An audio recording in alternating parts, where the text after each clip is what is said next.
This year, 2018, we're halfway through it, wouldn't you say? Kinda. Mathematically. Well, film-wise, actually no, because a lot of good films come out over the summer. June, July, like late June, early July, which is kind of now. We're getting And then you more get the movies. Oscar movies months before. And then you get end the of year. blockbusters in November and December. And then you get the Oscar movies in December. So Technically, a lot of movies to keep going with. generally, January and February are like dumping grounds for movies. Yeah. The studios And don't have faith in. October is as well. Yeah. There's Besides, certain areas. It's October's horror and dumping grounds. So we got a bunch of that. Yeah. And it's all on our list. Well, August is dumping ground too. Remember Slenderman? True, but on occasion you get the August blockbuster that comes in and takes money. Like Slenderman. Like That's what Slenderman's it's- about to, that's is what I it's- meant. yeah, Exactly. very We're not here for probable. that, are we? We're here for the top 10 movies so far this year. We're halfway through. And we've both seen more than 10 movies. Wow. Which is comforting. I'm not surprised at all. I've seen like 20. We were going to have Mudd on the show too, but first of all, scheduling problems. We're going to go hang out with him for the next 10 2 days. Yeah. But also, he's only seen 10 movies this year. The top 10 best of 10. Yeah, when are we seeing Isn't saying Jurassic anything World about Kingdom It's Fallen Down? I wanted to see it. What's Yeah. Jackson doing? Probably Dude, selling weed. Let's see if he wants to see it with us. Hell yeah. I messaged him last night, but he didn't do anything. Well, But- what a bitch. We're here for top 10 of 2018. Alright, so my number one is... Hold on. We got to start from the bottom. Now, since I hate you, do you want to go first? Why would I go first if you hate me? What's your number 10 on the list? It's the Han Solo. Okay. It's the only movie, one of the only movies on my list. It's not just like... No, I'd say until like 7, they're just good, and then it gets to great, I guess. Gotta say, Because I haven't seen a lot of great movies this year. There's 7 out of 10. That's not a big I hate number. to interrupt you on the very first movie of this co-review that we have, but if our number on the list is identical, then just talk about we it talk about it together. together. It's also my number 10. We've already talked about what we think about Solo, but generally we'd say like it's Fine. okay. It's a good movie. To pretty good. Yeah. And it's A not. lot of- It's worth the price of a ticket. Not to some people, it's Mm-hmm. not. But to me, it's pretty decent. Like as soon as I see one great movie, it's off the top 10 list. Yeah. You know what I mean? Yeah. One more once great Ant-Man, movie. Once Ant-Man comes out and gets my number 10 spot, then... Honestly, Ant-Man looks pretty fucking amazing. As looks someone really good, As yeah. someone who was underwhelmed by the first Ant-Man, I am so fucking I was pumped regularly whelmed by it. I'm like, I'm oh, great so movie. And it's like, excited ooh, Iron Man. for Ant-Man and the Wasp. Exactly. But I think the fact of the matter about Han Solo is it only deserves to be number 10 because it's just not great. So what's your number 9, buddy? A Den of Thieves. Good crime heist movie. Wasn't particularly overwhelmingly good with all of, like, the crime and the heist thing. And there's a lot of crime heist movies. And this one cracks the not shitty cliche list, but doesn't go over to the, wow, this is actually a great one that invents something and does a lot really good. Mm-hmm. The twist at the end's pretty nice. Mm-hmm. I like that. I didn't actually see it coming. But other than that, it's just a pretty good heist movie that ended up being well acted. Not a lot of cringy, stupid, shitty things in it. Mm-hmm. It wasn't like a dumb movie, but it wasn't like a particularly like, oh, this is genius. How could this reinvents the genre? See, I agree with a lot of what you just said, except I'd take it a step further because it's higher on my list because I love Den of Thieves. I love almost everything about that movie, basically. But my number 9 on the list would be Game Night. It's a comedy starring Jason Bateman? Is it Jason Bateman or the guy who looks like Jason Bateman? Fuck. It's who's the change up with Ryan Reynolds but not Ryan Reynolds? The other guy on that.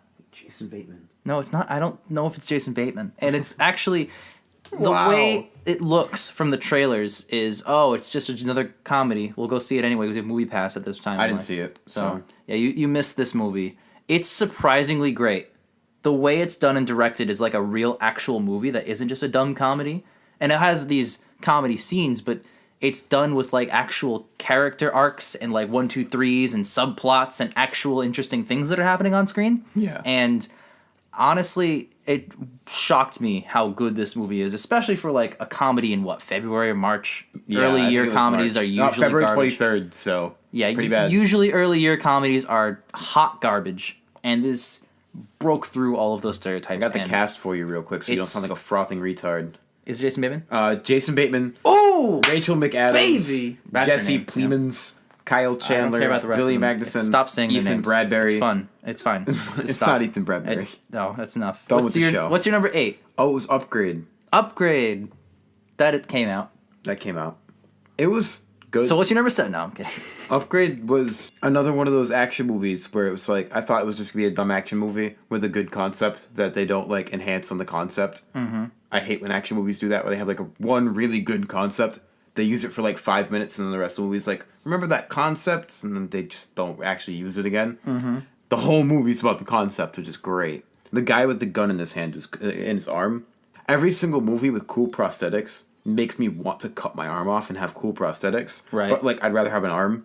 So it's kind of like a catch-22. Well, I don't know if that's the actual term. In science, there's an ethical dilemma of like the enhanced human. Like, would you like if there was an arm that could shoot rockets and make you fly and shit, but you have to cut off your arm to put it on? Would you do it? Yeah. You didn't even hesitate.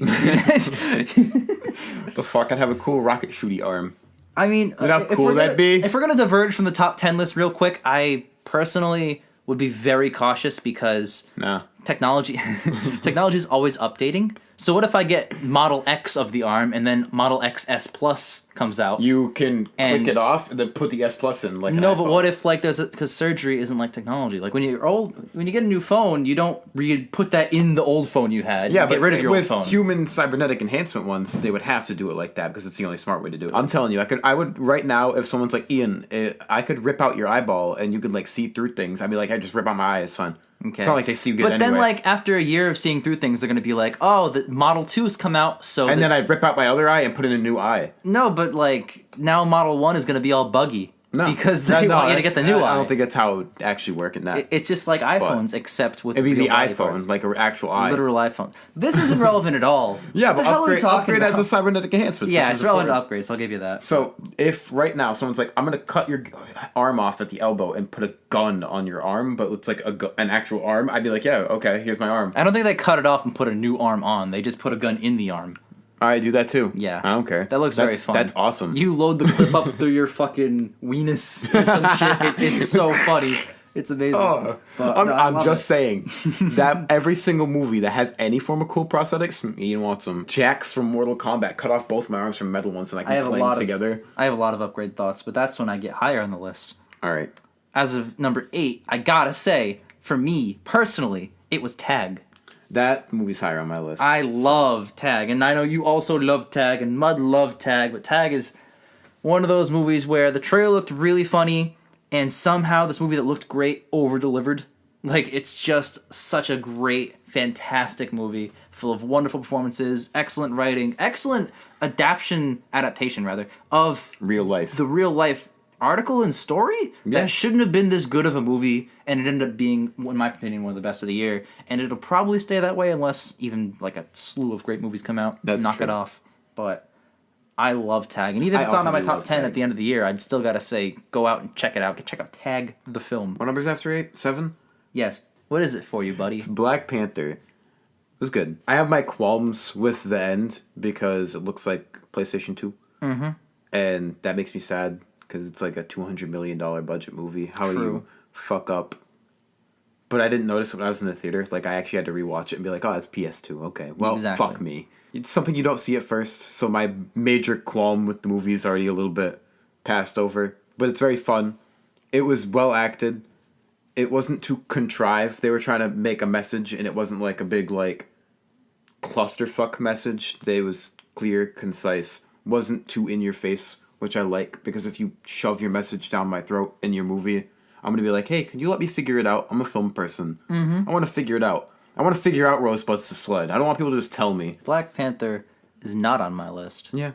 It probably won't be on my list at the end of the year. I'm very underwhelmed by Marvel's Cinematic Universe movies this year so far. See, that was I'm probably gonna like Ant-Man and the Wasp the best. based on the I trailer. would say that's me last year, but Guardians 2 and Spider-Man came out last year, so I That's can't even true. say that. I love Guardians 2 and Spider-Man 2. Those are two top contenders. Yeah, what number are we on? 7. Den of Thieves, baby! All right, you can That's, talk about it now. That's my number 7. It's higher than yours because it's a real good movie. I loved almost every part of this movie. Yeah. The villain, the criticisms that I've seen a lot of critics have with the villain is that the scenes elaborating on his home life are unnecessary. And if you cut them out, the movie would be tighter and more concise. I agree, but the scenes with his family are incredibly well done scenes that add a certain level of depth to the villain. Yeah. And I think without those scenes, yes, the movie still works and flows as a plot point by plot point series of, action. But with those scenes, it becomes more of a character study and more of a, wow, what would I do in that situation? Wow, holy shit, this guy has some actual kind of depth, because villains without depth are, as we know, shit. You're So, right. They're so bad. I really enjoyed those scenes, and the notion that they wouldn't be in the movie. I can see a version of the movie without those scenes, and if it were like a Marvel movie and they wanted to cut time and make it a blockbuster, then I get that. Why would they do something like that? But not every movie needs to be a big, dumb blockbuster. And that's why I like movies. Because Exactly. they're not all big, dumb blockbusters. I much prefer the movie the way it is, with the scenes that quote-unquote are irrelevant, but actually add at least something. they do actually add something, so I can't even call them irrelevant, you know what I mean? Just because it's not part of the big, dumb action plot doesn't mean that it doesn't belong in the movie. So, that being said, it's a case-by-case basis, because a lot of times scenes that are okay are shoved into the movie, and they're actually not that good, but the villain scenes are pretty good. I love Den of Thieves. 11 out of 10. No, I'm kidding. It's fine. Every movie, 10, 10, 10. Gotta give all those 10s out, but it's me. fantastic in my opinion. It's just me. Every single time we see a movie, 10. 6. Oh, it's Avengers Infinite War. Oh, okay. Yeah, it was good. It was just as good as I thought it would be. That being said, a lot of the stuff that happened in the movie isn't going to stay happening in the movie. But why did I see it? It's a good question. So, Avengers Infinity War, a lot of good stuff happened. A lot of stuff that was just fine happened. Mark Ruffalo's head in the Iron Man suit happened. Oh, I noticed another terrible VFX in Infinity War. It's definitely the Mark Ruffalo thing. Mark Ruffalo's so head bad. Oh, when it's so disembodied from the hysterical. Hulk suit, but also Tony Stark has this hoodie that he turns into the Iron Man thing. When he's walking towards Ebony Maw to fight him, it's a regular hoodie, and then it goes back to Ebony Maw or Mark Ruffalo or whatever, trying to turn to Hulk, and then it goes back to Iron Man. And it's like made of clay, and he hits the button and he pulls the strings and it goes, it turns into an Iron Man suit. And it's like, wow, that looked nothing like his hoodie did. It's like you took a picture clay. of his hoodie and then put the texture of the hoodie on your CG model and didn't even try.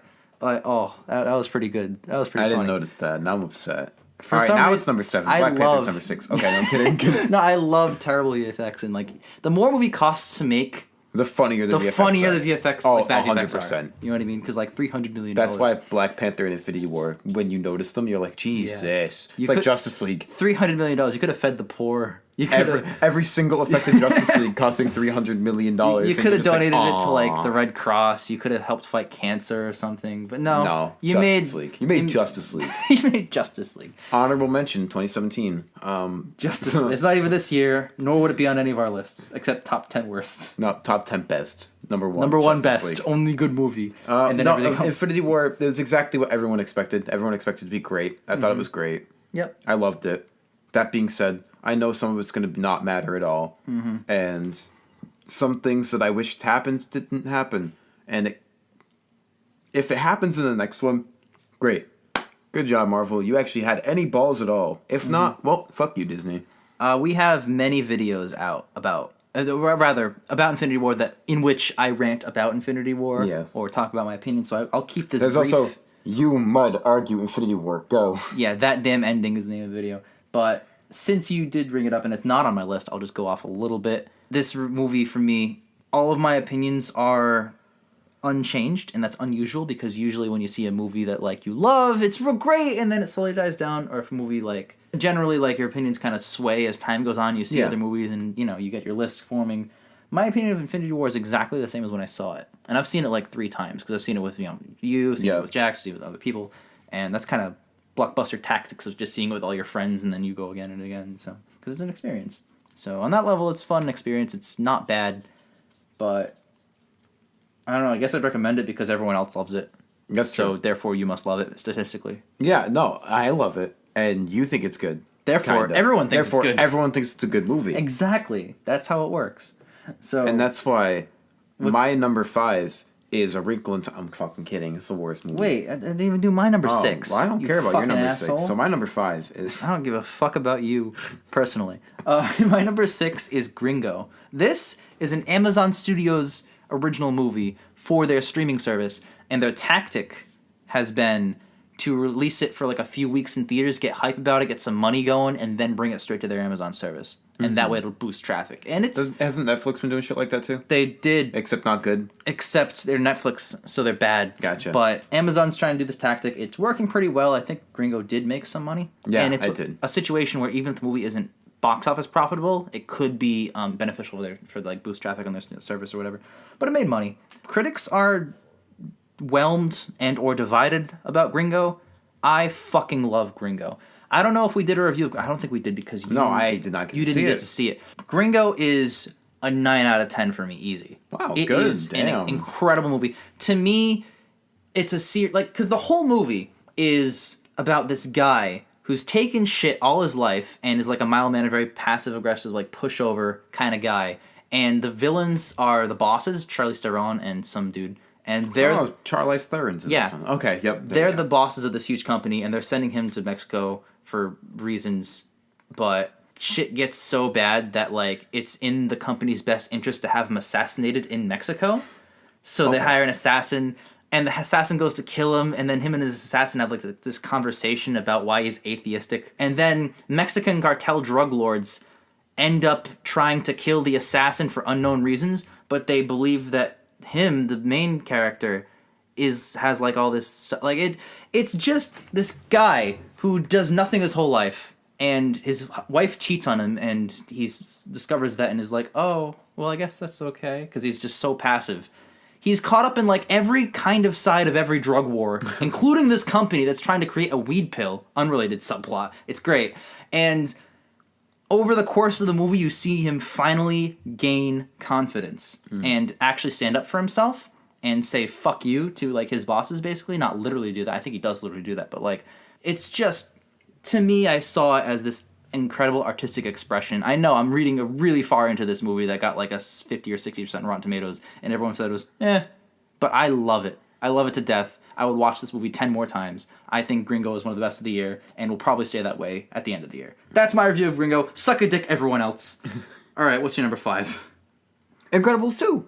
Oh, Incredibles 2. It's the best animated movie of the year, and it would be higher on my list if I didn't change my list every 3 fucking minutes. That's fine. I have changed my list quite literally. Avengers Infinity War was in the top 2, like, this week. Well, and it dropped to since- 6, and then to 3, and then to 6 again. A philosophy of this is that our number 10 are both Han Solo, which movie that we both thought was all right, which means that the ones above it are not going to go off the list as of right Yeah. now, so they're just going to move places on So the yeah, list. that's there. Like, every movie from here on out is great, and I don't know where to put it. So Incredibles 2 is on my list. It's the best animated movie of the year. It's the best superhero movie of the year. Just kidding. It's the second best superhero movie of the year. We'll get there in a little bit. It's fantastic. It's fun. It's exciting. You waited 14 years. Congratulations. You waited 14 years for a worthy product, because Disney Pixar has this standard that their movies are good. And the little short in front of it was real good and adorable. The animation is flawless. The voice acting is great.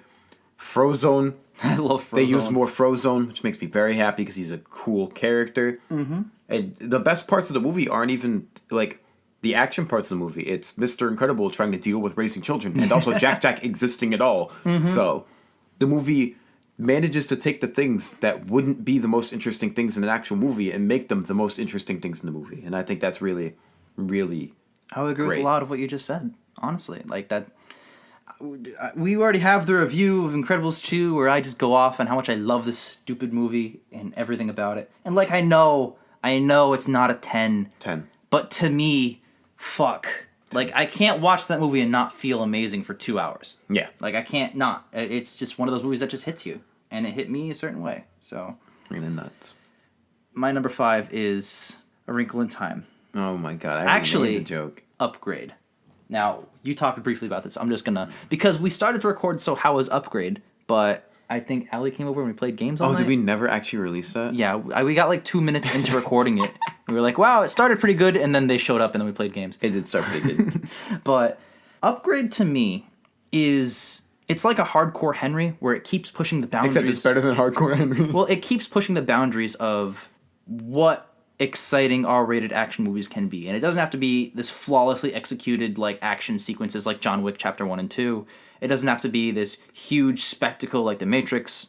Those are both Keanu Reeves R-rated movies. I don't know why, but they happen to both be the examples I picked. But Upgrade, there is the trailer sells you immediately because it's just one of those things where it's like, oh wow, holy shit, that's the greatest premise. I wonder how they're going to handle it. The movie starts with establishing who he is and what kind of person he is and what kind of person he wants to be and all the goals and stuff in life and his beautiful wife and how much he loves her and all this stuff. It starts, of course, with her death. This is all in the trailer, so I'm not spoiling anything. Her death and his paralysis. Now, from this point forward, the next 15 or so minutes of the movie are literally, subtly, filmmaking a way of conveying how horrible and shitty his life now is with no wife that he loved the most and no body. Yep. The two things that he valued most in life are fixing cars and stuff and everything that he did physically, and also his wife, the most important thing to him. Yeah. He now has neither of those things, and you just see the slow, not even progression, degression of a man who used to be something else. He used to be proud. Used to be proud, or not even like cocky or anything, but just like proud, like Confident. yeah, self-confident at all. And you just see him slowly deteriorate. His mother has to take care of him and shave his face. There's a scene where he's shaving, and she's shaving his face, and he just starts crying. And it's not like this huge dramatic like scene where everyone's just yelling or whatever. It's just this thing where he just starts to tear up, and his mom, who's shaving him, just stops, looks at him, and she just comforts him. Because she just, like, without words, she just knows what's wrong. Yeah. And she knows that she can't fix it, but she can be there for him. It is In a bad movie, they would have explained it. Oh my In God. a good movie, they did not. What? This is the kind of thing that, like, so many movies fuck up.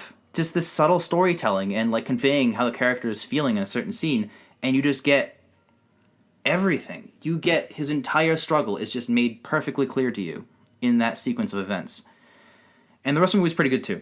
And yeah, I loved it a lot. I give it like a 9. The rest of the movie's pretty good too. Honestly, no, I'm understating it. Only because that scene where he's first paralyzed is very incredible. But no, like you get the idea. You get why he goes through the procedures. You know why he like does the upgrade thing. He goes for this. You see him do his own detective work and how STEM is kind of egging him on to do all these things.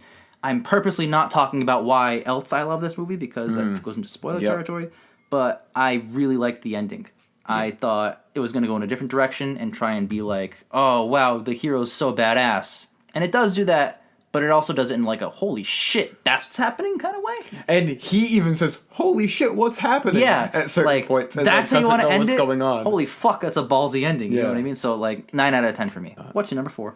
Ready Player One, because I loved the movie so much because it's one of my favorite books. And I'm not going to talk too much about it purely on the fact of it's not like a masterpiece of an actual film. We have like a 10 to 15 minute video of you just being But like critically- super sucking this movie's dick. Critically, as a film, it's not like a big masterpiece because the villain is just a guy who's annoying. Mm-hmm. But from the perspective of the book and all of the shit that happens, they did a good job adapting it. Plus the ending fight with the big guy and then the, Yep. yeah. Sorry, He's saying big guy not because he's an idiot. I Well, don't he wanna is, spoil it. but he also doesn't want to let us know who the big guy Oh is. my god. He's a big guy. The whole ending action sequence is great. The message of the movie is fantastic. The message of the book's fantastic.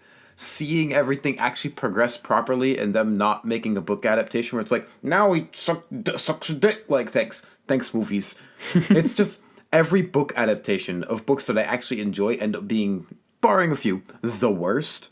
Aragon, Percy Jackson, or City of Bones movie. Or the other Percy Jackson. Or the other Percy Jackson, They got 2. fuck, or any of the Hunger Games ones. But all of them just don't work. And they adapt them to make them these big... For Hunger Games, they did like this big teen romance, like you have to make it big and dumb and teen blah, blah, blah. You have to make it for teenagers, and it's like, okay, but like, why? I had to make everyone beautiful. Everyone has to be beautiful, even though they're supposed to be from this impoverished, like, psycho fucking nation where they have like districts of people, not even states, they have districts of people. They're from a mining place. No one's like dying of black lung. No one has permanent charcoal on them. Like, ooh, Gale has a little bit of black on his face. That's how you know he's from the coal mining district. This movie didn't sugarcoat anything. This movie didn't make everyone... Well, it's Hollywood, so everyone was a 10. But that's irrelevant. Here's the world. enjoy the movie. And you're going to enjoy the movie when you watch the movie. It was big, it was dumb, but it was fun. It wasn't like Pacific Rim 2, where it was big, dumb, and stupid, and not as fun as the first one. This movie's big and dumb and fun, but also actually has some smart stuff that isn't just big, dumb, and fun. I did not see the brilliance in it that you so clearly do. I thought it was okay. I thought it was in the same realm as Han Solo. It's just like, it's pretty good. And I have my criticisms of it, but it's not on my list, so I won't talk about it too much. So number 4 for me, Isle of Dogs, is a Wes Anderson movie that came out. Yeah. And He's very talented. it is very close to a masterpiece. It's not. It's got a few crippling problems, story problems, especially in the third act, that I thought, wow, that's really coincidental. Wow, that's pretty weak. But aside from those certain story problems that I had a personal issue with, everything about this movie is like incredible. The comedy, the visual comedy in this movie, some of the best visual comedy, probably the best all year as far as visual comedy. This is Wes Craven at his absolute peak. Wes Craven? Or Wes Anderson? Wes Anderson, not Wes Craven, the fucking horror director. Not Craven the Hunter from Spider-Man. Yeah, either. exactly. Very easily confusable there. If you tweak a few things about the movie, it's a masterpiece, and it'd be one of my favorites. It'd be number 1 of the year. But as of right now, it's number 4 of the year. Really wanted to review it, but Mud couldn't come back. I couldn't do a review with him, and then you haven't seen it, and it's out of theaters already, so we can't do a review together. But I recommend this movie 100%. What's your number 3? One Singular Silent Place. Okay. Another first-time director, another thriller, another, like, psychological, like, here we fucking go. God, this movie was terrifying the whole time. You know how most horror movies are loud and annoying and terrible? This movie is the exact opposite, where it's, like, really fucking quiet. Well, that's Because of the name. Just the premise alone, terrifying. The fact of, like, the opening scene, the opening 10 minutes of this movie sets you up perfectly of, hey, here's a threat. It's like Predator, where you know Predator's an actual threat. These things, you get to see why. And remember in the theater, we went, what the fuck, dude? In the first 10 minutes of the movie, you're like, what the fuck? They really just did that. When you get that in the first 10 minutes of the movie, you know you're in for a time. And you're terrified the whole time. You're stressed. You're like, what the fuck? It's impossible to be quiet. This is ridiculous. Who does this? And then the whole movie, you're like, fuck. The whole movie. This movie is almost a masterpiece when it comes to the genre of like a psychological horror thriller. The ending's a little silly, but at the same time, you're like, finally, we get to see some payoff. And it's just so good. It's just so good. Absolutely. And the tension builds incredibly well. My number 3 is not that. I wish I could talk about it, but I'll get to there, because it's obviously one of the higher ones. But Deadpool 2 would be my number 3 of the year. I'm still back and forth whether or not I like the first or second Deadpool better. Usually, when there are 2 movies, and they're like, one's a sequel, and they're of equal quality, I favor the first one, like Guardians 1 and 2, because it wowed me for the first time, whereas the second one brought me back to that world and expanded on it, you're right, but it wasn't that initial wow factor that the Guardians 1 was. So my philosophy with equal good movies in a series, I lend for the earlier ones, as far as that goes.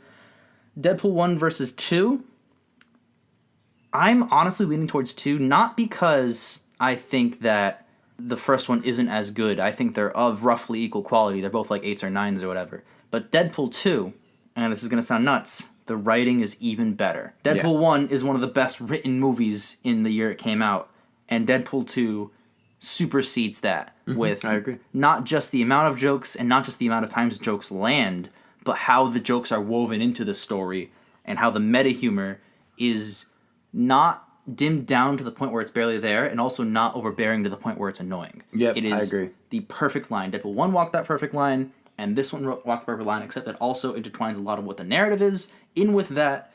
And aside from a few nitpicks, it's flat out brilliant, and I love every minute of it. So what's your number 2? Tag. I love Tag. Like Tag. Oh my god. Okay, comedies suck. Like, a lot of comedies are bad. I agree. They're not, like, the plot's not interesting. The characters are really one-dimensional. It's like, laugh. Thanks. This movie, great. As a comedy, like, just a strict comedy, it's probably one of the best I've actually seen. And that's really saying something, because I've seen a lot of stupid comedies. But I like to compare it to Zoolander and the fact that in just the movie, you get plot, characters, development, things that you actually care about, nice wrap up, and everything. It's actually a movie, but with funny things, which is how comedy should be written, not just here's some funny stuff, make a movie. No. You make interesting. I want to care about the things because at the end of the day, you can make something funny, but you can't. I won't remember it if there's nothing to remember.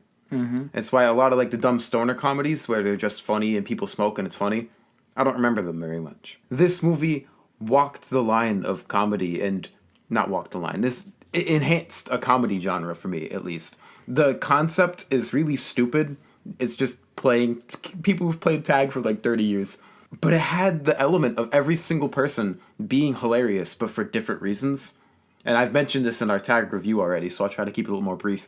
But we have the straight man, the funny guy who's like the more psychological humor. We have the stoner guy. We have the philosophical humor with time as a construct. If you can put a joke in the trailer and still laugh at it in the movie, you made a good movie. That's my philosophy on that. Deadpool didn't even do that. Mm-hmm. And this movie did it. And I was baffled. This movie met my expectations and then even raised them. And I was thoroughly impressed. The ending of the movie, which I didn't expect at all, was just great. It was so heartwarming. And like Mud said, you felt so good after watching this movie, even though everything happened. And you're just like, oh, it's wholesome, heartwarming, hilarious. And honestly, will probably stay in the top. I would love to say it would stay in the top 3, but I think it will definitely stay in the top 5 this year. Mm-hmm. No, I'm with you on that. That's high praise. Not necessarily as high of praise, but I love Tag to death. And we had a great time watching it. All right, I'm going to say my number 2, and then we're going to do honorable mentions, because I want to talk about other movies that aren't on our list. So number 2 for me, Quiet Place. Okay. You've already brought up a lot of the points that I agree with. I'm just going to echo a lot of what you said. It was very well directed. It's an excellent first-timer. Honestly, it's been out for so long. If you wanted to see it, you've probably already seen it. It's that good of a movie, and it made that much money at the box office. But it's very impressive. I wouldn't say masterpiece, but I would say it's close. It's definitely close. Of the genre, it's one of the greats. It's one of the best, one of the better ones. And I'm still keeping that brief because I want to get to honorable mentions. Okay, because we're going to save our number 1. So what's an honorable mention for your list? Just Hotel Artemis. It's the only movie. It was either that or Han Solo on my number 10, and I only picked Han Solo because it was more of a fun. Mm-hmm. And that's the bottom line. I had a lot of fun watching it because the whole universe it's set in. Well, if Hotel Artemis was set in an established universe, I would have probably picked Hotel Artemis. As far as Hotel Artemis, I'd say that it leaves a lot to be desired, and there's a lot of like plot threads that don't really connect, whereas Han Solo generally is a well-constructed movie. Yeah. It's well made, it's just not very like impressive. Yeah, it doesn't have that. Most Star Wars movies, and I say most, have that wow factor. Where when you're watching it, you're like, wow. Star Wars Episode 8, where they cut the thing in half with the Starship Destroyer, and you're like, oh, it's so fucking good. Mm-hmm. Han Solo didn't really have that. The only thing it had was the guy showing up, and you're like, ooh, it's that guy from the movie, and then it's over, and you're like, great, 3 seconds of that guy. Yeah, so really glad we had that guy. But Hotel Artemis was good. It was interesting. Like you were talking about, I was thinking about like a John Wick kind of hotel thing, and didn't get that. But at the same time, I did get a concept that I was satisfied with. Absolutely, yeah. So at the end of the day, it was a good movie. For me, also, I want to talk about Ocean's 8. I saw like a few days ago. I love the first Ocean's 11. It's probably one of my favorite movies with George Clooney and Brad Pitt. And George Clooney. I think Ocean's 12 is very boring, and I still, to this day, have not gotten through it. That's why I haven't seen Ocean's 13. I like to watch them in order. And it's like halfway through, watched on my Netflix, Ocean's 12. I want to get through the trilogy because I love that first movie, but God, it is not what that first movie brought. Ocean's 8 is... Why'd they go backwards in number, by the way? Did they ever explain that? It's weird because it's set after the events. All right, whatever. But, well, Ocean's 11, basically, there's a guy called Danny Ocean, and he brings in 11, or 10, because it's him too. So there's 11, a crew of 11 to rob this casino. Did they add another crew member for 12? Is that the thing? I think that's what's happening. I don't know. You should have just seen the fucking face he gave me. You'd think that, like, it just followed that story, but actually there's, like, this evil... I forget the stupid name. Like, some kind of, like, Red Dragon or something. Red Wolf. There's, like, an evil evil kind of Oh, that spy sounds guy great. who's after them. Wow, And really good movie. it's not, in my opinion, it's not good. But no, so yeah, so every movie I would assume the Ocean's number is just the amount of people on Ocean's crew. And this one, it's Danny's sister, Debbie Ocean, played by Sandra Bullock, who rounds up a crew of herself and like a few others. How was adding up Aquafina in 8. this one? None of the performances were bad. Okay, good. So, including Aquafina, Her name's with the stupid. worst name in Hollywood, Aquafina. She was also not bad. The movie follows a lot of the guidelines from Ocean's 11, Okay. and it does enough new to the point where it's interesting. It kind of Force Awakens to Ocean's 11, if I can use that term. Okay. Except that even Force Awakens brought more new and interesting things. Wow. Ocean's 8 felt very cookie cutter. Yeah, And there are a lot of movies like that. aside from certain elements of the story that were actually like genuinely interesting and like new, I felt like it was just kind of doing Ocean's 11 again. Which if your two options for a sequel are doing Ocean's 11 again and having it be okay, or doing a sequel and having it be bad or make boring the like okay Ocean's movie, 12, yeah. then yeah, I'll take the Force Awakens version of Ocean's 11. But What about the other honorable mention you had? the other one before we get to, well, I have a few. Oh, okay. I also saw Hereditary. Hereditary is a movie, I'm glad it's a movie. and We talk about those. I'm a very much two minds about this movie because on one hand, it is mixing a lot of plots and kind of clunky in what kind of movie it wants to be. It both wants to be the kind of psychological horror / thriller and also this like weird supernatural, but also this weird family drama. And it's trying to blend all three, and and sometimes they do work and sometimes they don't, and it's very mixed up. And I feel like a few more drafts of the script would have been better. But even then, I'm not sure I agree with what I just said, because this movie is able to deliver genuine fear, not through jump scares, not through like, I think there's like 1 or 2 jump scares in the whole movie in like 2 or whatever hours. Generates genuine fear based on the filmmaking and the style and what the characters are doing and how the shots are presented and laid out. A lot of times, just an establishing shot, the way it's framed and slowly zooming in and moving is just something's unsettling about it. Eerie. Eerie. would be the It's good word on for purpose. that. It's like The Shining, the classic movie. Yeah, that's a... It channels a lot of The Classic. Shining in this. It does its own direction, obviously. And what it has going for it are brilliant characters and excellent scenes. There's a scene 30 minutes in, maybe 40, after a certain member of their family has died, and basically the mother and the son blame each other, but instead of, because a bad writer would have been like, I blame you, and then the mother goes, I blame you, and then the kid goes, I blame you.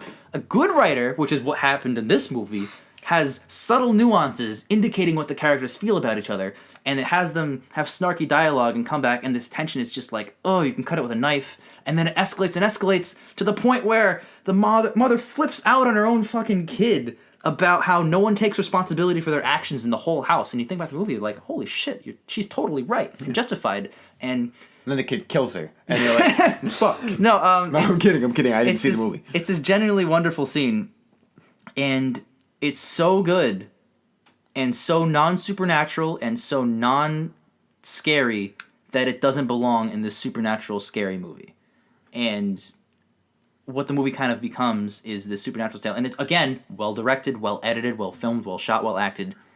Just the script. But a lot of the story beats are very bizarre on purpose because it's a weird movie, but also like some parts happen that were not unnecessary. Some certain plans that certain characters had could have been solved a lot sooner and had the movie take place in like 2 hours, but instead it takes place over like this few weeks or even years actually, because it does time jumps. But again, and the reason why I'm so vocal and passionate about the movie that isn't even on my fucking top 10 list, and I keep praising, It's because it could have been. it could have been this brilliant movie that easily would have been top number 1 of the list. It could have been this exceptional, one of the best horror movies I've seen in years. Yep. But as it stands right now, the materials and the tools are there to make a brilliant movie, and parts of it are brilliant, And then the execution just... and a lot of it is lackluster in my opinion, and it drives me crazy, and I keep going back and forth. But like it's simultaneously a Great. 9 out of 10 and a 4 out of 10. Yeah. And it's nowhere in between. It's just one of those two numbers, and that's why I haven't rated it, because I can't. So sorry. It's a 9 and a 4. That's actually just fucked up. I like so that. moving on from all that shit, what's your number 1? Oh, Gotti. Oh my god. John Travolta. So let me guys tell you about Gotti. It's such a great movie. So What a John coincidence! Travolta- It's my number one as well. I was waiting for this to make this fucking joke. So think of like The Godfather or Goodfellas, except better. Right? What's your favorite movie? It's better than that. That's how good Gotti is. It has a 0% on Rotten Tomatoes, but that's just Rotten Tomatoes is garbage. The critics, Yeah. the audience score is what really matters. Yeah, It's like critics- they hate Movie Pass or something. I know. Critics, I think it's just because like critics get paid to do it for a living and have studied the art of film for years. But I think the audience score, which is what 7,000 bots for MoviePass has been, inflating it to have stupid high numbers with a bunch of shit reviews that don't really mean anything. That's what you gotta go by. Yeah, 100%. Look up what we're talking about. It's ridiculous. Oh my god, that was definitely worth it. What's your number one, bud? Oh, it's Deadpool 2. It's better than the first one by a long shot. More of the jokes land. All the oh, it's just beautiful. It's brilliant. Absolutely brilliant. When you said it walked the line, I feel like Deadpool 1 walked the line where it could have been bad and it could have been great, and it ended up being on the great side. This movie's like near the line, but like 3 feet onto the good side the whole time. Where sometimes it's like 1 foot, just back to the 3 feet. Brilliant. The jokes land. The plot's not as flimsy as the first one. The first one. Wow. Thirst. The first one, where you're sitting there like, okay, pretty generic plot, pretty, silly, but great movie. You're sitting there, you're like, oh, you know what? It's actually a plot. And there's actually motivation. And there's actually some actual genuine character moments for Deadpool in the movie, which you wouldn't think. And when the movie tries to get a little bit emotional, you're like, okay, but it's a comedy. Why is the movie trying to get emotional?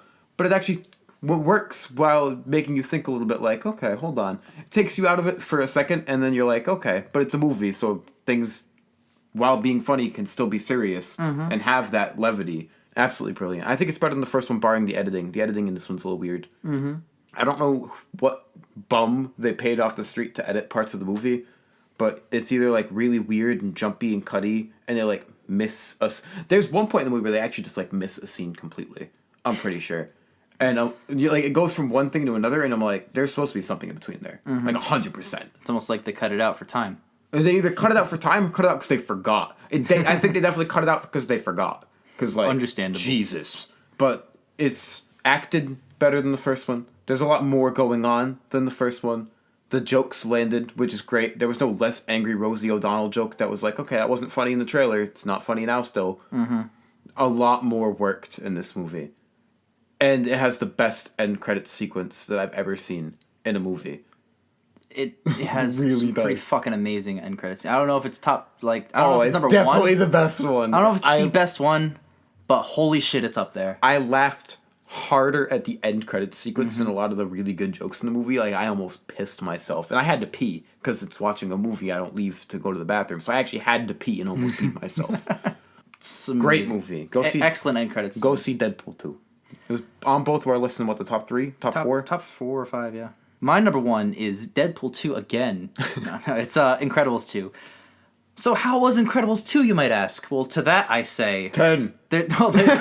Yes, but also there's a video on our channel titled that, so just look at that. I'm not going to be more of a frothing idiot as I've already been about this stupid movie, but holy shit, exceeded all my expectations. I'll just say this, keeping it brief. It made me feel exactly how I felt when I watched Incredibles 1 when I was 8 years old. That's because you're still 8 years old. That's because I'm 8 years old. But very few movies can channel that excitement. Avengers did the first time I watched it in the theater. Yeah. Avengers did that for me. A few of the X-Men movies have done that. Get Out did that. That's the last movie I think that did that, was last year's Get Out. Baby Driver did that to me. I was very happy. This year, with that Incredibles too. 2 did that. And it's not a 10 out of 10, I know. And it's not one of my favorite movies ever made. But it's a 10. But it made me feel that way. Yeah. So, again, this is top 10 favorite list. This isn't top 10 greatest movies ever made. But favorite list, easily top my list so far this year. It was So, very good. Yeah. I enjoyed myself. boom, that's our list. Bitch. I'm sorry, I love you.